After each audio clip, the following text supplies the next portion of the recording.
It's recording. Hey, my name is Chris Marquardt, and you're watching Pick One Photo.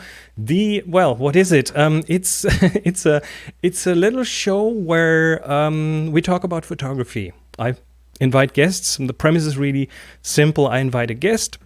The guest brings one of their own photos, and then they pick one of my photos from this page, and then we explore, we talk, and that's pretty much the entire idea behind it. So, without further ado, my guest today is Valérie Jardin. Hey, Bonjour. how are you doing? Bonjour to, well, not Paris. You are in the United States. From Minneapolis. Okay, so yeah, Minneapolis. I'd rather be in Paris right now, actually, for many reasons. Yeah, I can the virus understand situation is better. Everything is better. Well, so anyway, we're talking over the big pond here. And I'm so happy to have you on. I'll try a quick introduction. Valérie, you are a street photographer, you are a storyteller, you're a book author, let me see, a teacher, a podcaster, hit the streets. We've exchanged guesting on each other's podcasts in the past. So we go a while back. And this was only a logical consequence to have you on here on Pick One Photo. Thank you. Also because I'm a fan of your photography. So thanks. You have chosen one of my photos. You have sent me a photo. Before we look at your photo, the way this goes is that you tell me first which of my photos you chose. So that gives me a few minutes to get my story straight. Okay, so I chose 37 sweep. 37.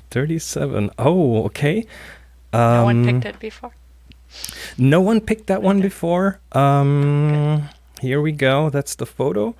And no one else picked that photo before, which I thought I might take the ones off that have been picked, but then I think it will be a very exciting thing if there's a clash, if there's a duplicate, Sure. So we'll see. But that's not what we'll talk about here at the beginning. I'd like to talk about your photo first. So, okay, here it is, and it's okay. So I do have a few questions. Excuse me. I do have a few questions. I'll just tell you my experience when I saw this picture, because I saw it. You sent this to me in an email, and it was attached, and there was a little thumbnail on the bottom, and I didn't notice what was going on the photo. Looking at it in the thumbnail size, there was this storefront kind of thing, and this hand pointing up, but that was pretty much it. And then when I opened it, it's like, boom, in your face. And then this whole story unfolds, because then you can see the crucial detail of that man, doing something with his arm. No, unknowingly giving me the gift of this shot. This is often the case that this photo is clearly one of those where perspective is everything. And the first thing that came to my mind was, these foam hands at sports events. Yes. This is what comes into my mind. This is almost the same size kind of thing and the same feeling kind of thing, but then it's black and white. It's it looks like this whole this whole store is being restored, revamped of some sort. There's graffiti, so it might not be the nicest area. So let me ask you, where has this been taken? Berlin. Oh, August last year. Berlin. Okay. May I ask which part of Berlin? And it's in that the neighborhood is it Kreuzberg? Kreuzberg. Is that what it's called? I can't remember. Yes, Kreuzberg. Okay, so if you know Berlin a little bit, that is a good fit. Yes, this is Kreuzberg. Absolutely. Wow. So, tell me a bit about the surrounding story. How did this come along? So, this was when I teach a workshop. I usually arrive a day or two early, and to get acclimated and get over jet lag. So I was actually walking with a couple friends who had been on several workshops before, who had also arrived sooner. So we said, oh, let's just go explore Kreuzberg. So we walked and walked and walked, and I always have my camera in my hand or on my shoulder. And from a distance, I saw a couple guys working on a building, but I was coming from, if you're looking at this picture, I was coming from the right. So I saw a guy on a ladder, no big deal. I was certainly not planning on taking a picture of that. And I was walking ahead of my friends. And as I got to the intersection where, see, the two buildings meet, I looked up. And seriously, I can only imagine what my eyes looked like. I saw this. Yes. I saw this, and I had that fraction of a second to grab the shot. And it's, to me, it's not a wow picture. I mean, there is no wow light, there is no wow subject, but what makes street photography so addicting is when you see, not only see, because a lot of people would not see that, but only to see it and capture it. I mean, a second later, the moment was completely gone. His hand was out. Is really what makes street photography so challenging and so fascinating. So when I photograph humor on the street, this is what I'm looking for, which is why humor is so difficult to capture, because it's easy to capture ridicule. It's easy to capture, humor that is making fun of people, but yes, that's not what street photography humor should be. Humor should be much more subtle, and that falls exactly in that category. So that's why I'm so proud of this picture, because that's never going to happen again. No, I mean, not never. At all. This is one of those This is one of those things where a lot of things come together. I mean, first of all, of course, the situation. Second of all, you realize that that's what's happening right now. You have the camera ready, so you are well prepared. I'm pretty sure you didn't have to take a lens cap off and switch the camera on and take it out of a bag. No, it's ready. It's in your hand, probably. That's right. This is it right here. Yes. And working with so much limitation that without the limitations, probably couldn't get that shot. Right, because... I mean, I'm one lens, one focal length all the time. So it takes a lot of the thinking out of the process. What focal length do you shoot at? 23. 23? Yeah, I shoot with an X100V. Okay. I always shoot with an X100. Yes. Mm-hmm. Yeah, fits well. I don't agree that this is not spectacular. I like the subtleties in the light. I mean, you have the harshly lit side of the building from the sun. You have the other side in the shade. Mm-hmm. You have the person in the shade, which does help kind of keep him subtle. But you have this light skimming from our side, seeing the left bottom of his worker's pants or something. So there's some separation there from the background, and the whole thing that is important isn't like shrill and shouting at you. It's kind of subtle because it's in the shade. Mm-hmm. And then I love the reflection of the tree in the sign. Yeah, that's another thing that. So there's like several layers. There's the guy, there's the hand, there's the reflection, there's the bright lit side of the building. There's layers in terms of additions to the story, like the graffiti that kind of places it in a certain neighborhood style. So what was going on behind the camera when you turn around? Oh, well, my friend had caught up by then. And then they were just standing there wondering what I was photographing, because I'm so, it's like, Valérie wouldn't photograph a guy on a ladder. It's not very interesting. And then, but by the time they looked up, the moment was gone. So I actually had to show them on the back of my camera at Yeah. that point. By that time, it was just a guy on a ladder. He didn't have the correct arm up there as an extension Yes. of that sign. How do you deal with? How would you have dealt with if this guy noticed you and would have started shouting Oh. at you in German? I never worry about that because I'm not doing anything wrong. So I'm more than happy to educate people as to what I'm doing, Yeah. and it's usually because they don't see. I mean, especially here, I would have been more than happy to show him what I actually captured because he would have seen the humor in it. He was so unaware, but. Even if a stranger realizes I photograph them, usually I'm pretty invisible. Even though I shoot really close, I don't bring the camera to my eye. I'm a completely silent shutter, and I've learned to be really invisible. Even close up.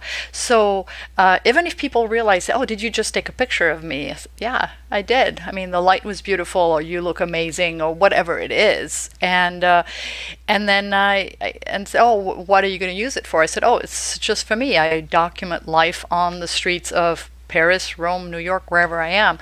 And I think if you know in your heart that what you do is actually important, you're recording life, everyday life at a moment in time, then it's easy to convey that to people. So And it helps don't to panic, not- just don't run away, just explain. Yeah, and Or show if you can't speak the language. and it helps to have a kind of inconspicuous camera.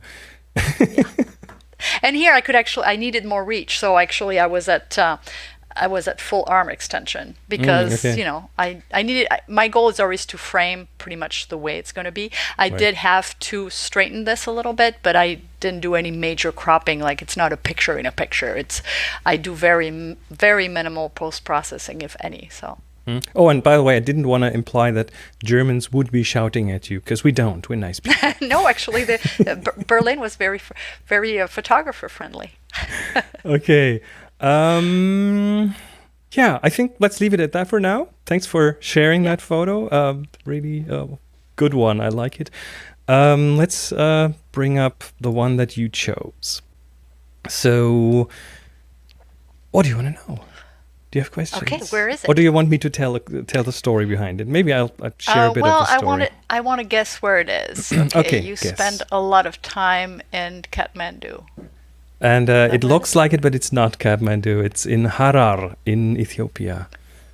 Okay. So It's beautiful.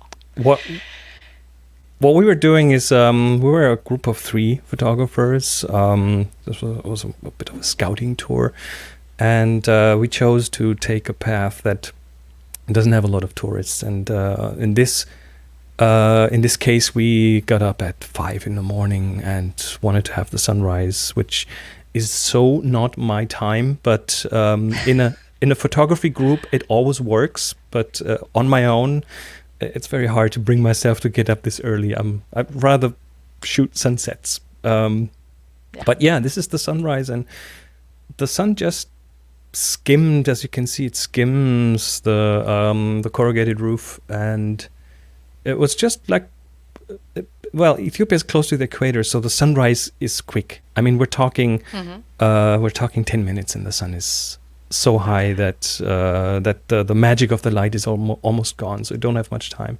So it was a bit of a lucky draw. The person standing in the light, just at the edge of the shadow in the light, and sweeping the street. Yeah.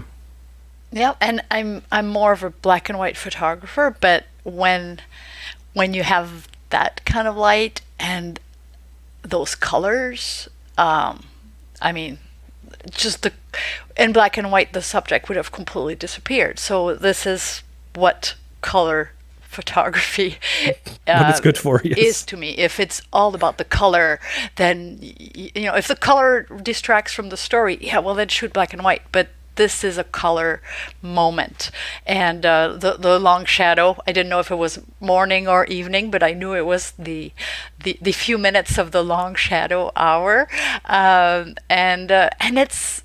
it's everyday life, and that's what I love. I mean, this person probably sweeps those streets, well, maybe not every morning, hopefully not, but maybe, and catching that moment, that such ordinary moment in that light, that makes it so extraordinary. I just love that. And then you jump to from that orange of the clothing to that plastic jug on the roof that's also that same color, Yes. which I saw later. But then I keep jumping from one to the other. But it's the building, the grittiness of the place. It's just beautiful. When I looked through all your pictures, that one I really had to look at it bigger to see what it was about. But I like that because of its simplicity. And it was similar to yours in that it was this brief moment. It just happened. She was in the light exactly the way she needed to be for the photo, and then second earlier wouldn't have worked. Second later didn't work, and So, the other thing I like is to not. Well, I have several photos where I'm really close with a wide angle, which puts you straight in the scene, but I often also choose to leave a lot of space. I've seen this in some of your photos too, where there's a certain distance, but still a very tidy kind of photo with not that many distractions in them. You probably have. I have a pretty minimalist eye for street photographer. Most street photographers like crowds, and I don't, which is probably a good thing these days. So we should call this social distancing photography, yes? That's right. Yeah. Yeah. So yeah, I usually don't have many subjects in my shots. Yeah. That's probably why this appealed to me so much. Probably. The minimalism in it. Probably. I was wondering if anyone would choose this photo. So thanks for making that choice. Very happy about this. Okie dokie. So I think, let's keep this short and sweet. I've looked around on your website. Let me bring that up here.